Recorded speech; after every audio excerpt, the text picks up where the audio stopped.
I'm Jerry Lobdall. I'm a retired physicist and chemical engineer.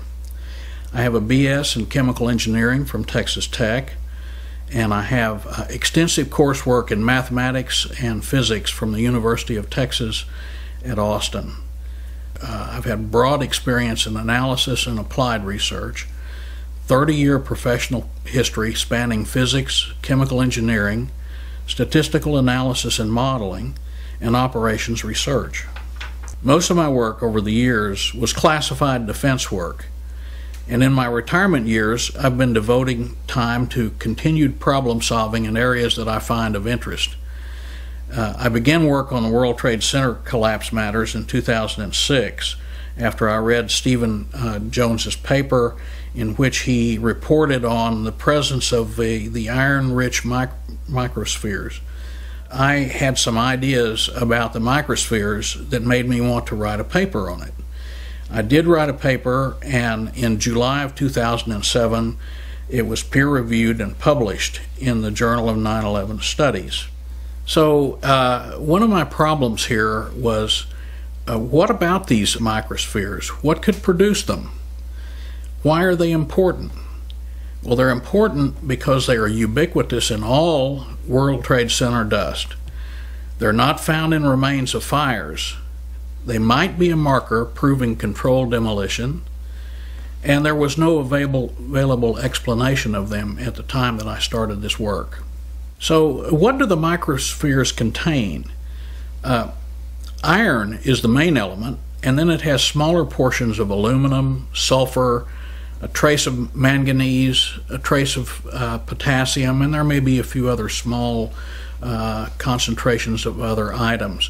Some of these microspheres are hollow, and that's consistent with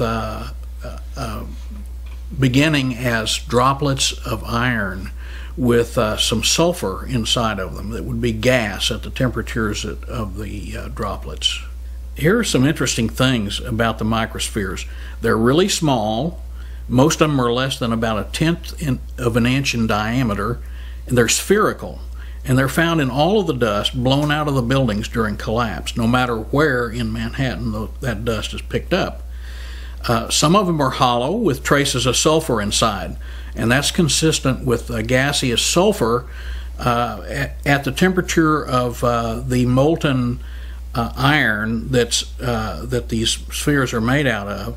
The sulfur that's in the mixture is a gas, and so if a microsphere or a little bit of droplet of iron, molten iron, is produced that has sulfur in it, it tends to produce a hollow sphere.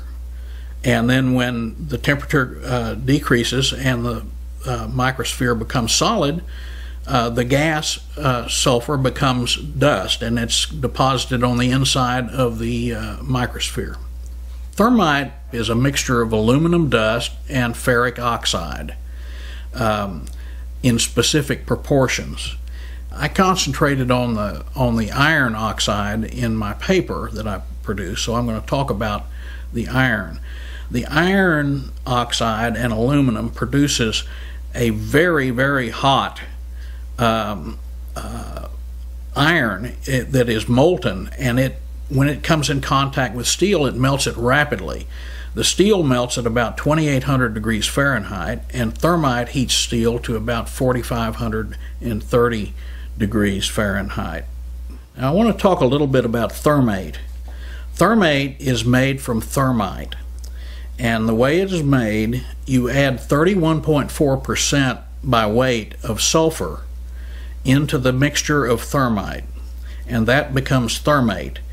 And the reason thermate is of interest to us is because it lowers the melting temperature of the steel to about 1,821 degrees Fahrenheit, and that helps in getting the columns melted quicker. So apparently that was the reason why sulfur was used. In the World Trade Center 7 situation, FEMA even found sulfur in steel, and they didn't understand what it was doing in there. And their report mentions that it was a big mystery as to why it was in there. Well, it was in there because it was thermate that was used to melt that particular piece of steel that they were testing. Also, there's a government theory that calcium sulfate from gypsum boards was the source of sulfur, and that's wrong. Calcium sulfate cannot undergo any kind of a chemical reaction that produces the element sulfur, and we're not dealing with any kind of compound of sulfur. When we're talking about sulfidation, we're dealing with the element sulfur. And basically what happened with those gypsum boards is the same thing that happened with the cement in the floors of the World Trade Centers. They were pulverized and blown out of each story as it was destroyed. That World Trade Center 7 steel that FEMA tested looked like a piece of Swiss cheese after it came out of the World Trade Center. It was twisted up and it looked like Swiss cheese. The FEMA report also mentioned intergranular melting and sulfidation of the steel, and that's not consistent with any kind of regular fires, any kind of fires from fuel or other things that might be burning. You have to have an extremely hot fire for this sort of thing to happen, and you certainly are not going to get any melting, no intergranular melting, unless you have something much hotter than a regular fire. The only thing that is consistent with all of the evidence that we have that could cause such a thing is the use of thermate to cut through the steel. One of the other things that I needed to do in connection with my paper that I wrote was I had to find a way to estimate the temperature of flames and the material that was coming out of the 80th floor of the World Trade Center. And what you use to do that is called black body radiation. It's a very mature technology, and this is how we know what the temperature of hot objects is. When you have an orange-red color, such as the colors of the fuel that was burning right after the crashes, that temperature is in the range between about 1100 degrees and 1800 degrees Fahrenheit. If you have thermate is going to be at 4500 degrees, or thermite would be 4500 degrees. And it produces melted iron that is white hot. And so when you see in the video the white hot material coming out of the World Trade Center building, that cannot be anything but a thermite type reaction. Some people have said that perhaps that material was molten aluminum. There's a big problem with that. When aluminum melts at a very low temperature, it does melt at a very low temperature compared to steel. And when it melts, it does not glow or radiate a color. It looks just almost like it did when it was a solid piece of aluminum. It's just a silver colored liquid. And so you can't get that very white hot color with aluminum at all. Now, why do you think thermite might be used in the destruction of the World Trade Centers? The reason is that columns must be cut with cutter charges before the high explosive demolition choreography is applied to assure the proper symmetric collapse. At the bottom, these columns in the center are about they're box columns, they're box beams, and the steel is about 4 inches thick. We have reports from eyewitnesses that they heard explosions, and we found molten steel in the basements of these buildings.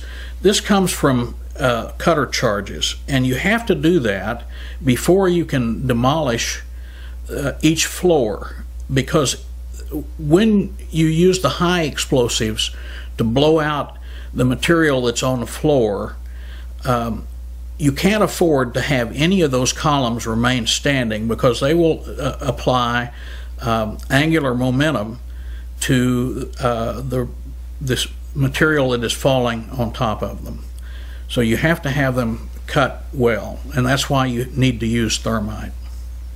Some folks have thought that perhaps another reason to use the thermite is that thermite is not as loud in doing its cutting as for example, a shaped charge of RDX might be. So it doesn't create a large loud explosion. I'd like to talk a little bit about the difference between high explosives and deflagration. A lot of people, almost everybody, thinks, for example, that when you shoot a gun that you're getting an explosion. Well, it's not really an explosion. It's a deflagration. What it does, the energy, it's very loud, of course, but it pushes the bullet out of the gun.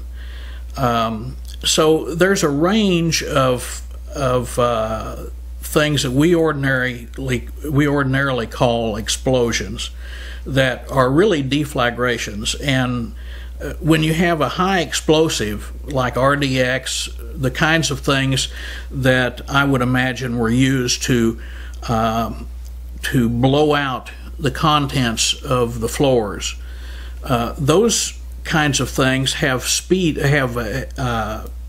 burning speeds that are like 27,000 feet per second.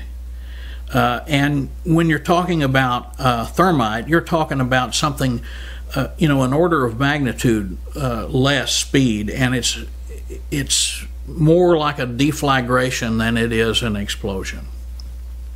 So all of these things that I've been talking about were contained in this paper that I wrote and published in the Journal of 9/11 Studies. And there's not a single thing in my paper that supports the NIST theory. When we're talking about thermite, we're talking about an incendiary. And as I mentioned before, it's more like a deflagration than an explosion. But much of that research is classified. Civilian knowledge and research is tightly guarded, and demolition experts know much more than they are saying about this. If you look at the patent filings, there's much interest in thermite type cutters, so that's incendiary research is something that we really need to take into account. So when you consider that on 9/11 3 steel frame buildings were destroyed, and they fell symmetrically. Each one of them fell symmetrically and produced a debris field that was symmetric. It boggles the mind to imagine that 3 of those things like that could happen when before that there had never been a collapse of a steel frame building at all. Not a single one anywhere, and there were plenty of fires of steel frame buildings where the building survived and was refurbished. So to find that 3 of these things collapsed in the same business complex on a single day, that's statistically impossible. After doing this paper, I come to the conclusion that thermite or thermate, and I'm sure that thermate was also used, or maybe it was exclusively used, those were used to destroy the World Trade Center buildings in some form or another. There were probably high explosives as well. And the physical chemistry of everything that I wrote about is consistent with no other hypothesis. And all of the testimony of eyewitnesses, all of the video evidence supports only controlled demolition as the cause of all 3 World Trade Center buildings' destruction.